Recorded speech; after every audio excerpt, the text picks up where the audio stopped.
Dans cette capsule, nous allons parler des tâches, fonctionnalités existantes dans notre plateforme Boss. Donc, pour commencer, lorsque vous êtes dans votre page d'accueil Boss, ici en haut à gauche, vous avez le module des tâches.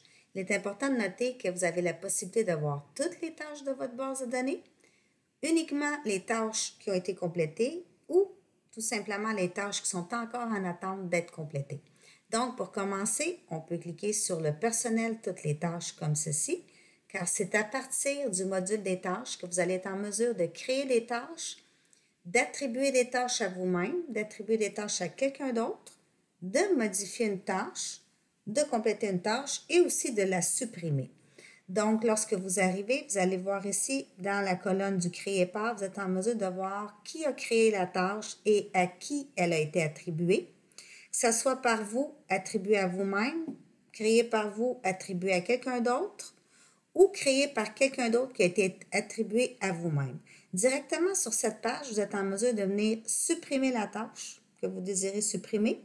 Vous pouvez aussi directement avec le petit crayon venir la modifier ou tout simplement, si vous l'avez complétée, la cliquer comme quoi elle a été complétée. C'est ici aussi que vous venez créer une tâche en cliquant sur le plus « Ajouter une tâche ». Ici, deux informations sont obligatoires. Comme vous le voyez, c'est bien indiqué. Donc, le détail de la tâche et la date de la tâche. Pour le détail de la tâche, vous pouvez venir ici sur le menu de gauche et tout simplement faire une sélection, comme par exemple en attente du client. Par la suite, vous pouvez faire une tâche soit pour un dossier ou tout simplement uniquement pour un contact qui existe dans votre base de données. Et pour ceci, vous pouvez utiliser dans les deux cas l'outil de recherche, la petite loupe. Donc, vous commencez à taper le nom de votre dossier et par la suite, vous aurez la possibilité de venir le sélectionner s'il existe déjà, comme ceci. Par la suite, indiquez la date à laquelle vous voulez que la tâche s'exécute ainsi que l'heure. Si vous désirez, vous pouvez venir ajouter une petite note à votre tâche et par défaut, notez que la tâche, elle vous est toujours attribuée à vous-même. Par contre, si vous voulez l'attribuer, par exemple, à votre adjointe, ici, à cet endroit attribué à, vous allez venir taper son nom et à ce moment-là, vous allez être en mesure de pouvoir lui attribuer la tâche en la sélectionnant.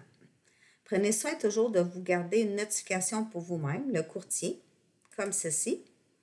OK, vous voyez par défaut, votre adjointe sera notifiée ici, c'est déjà coché.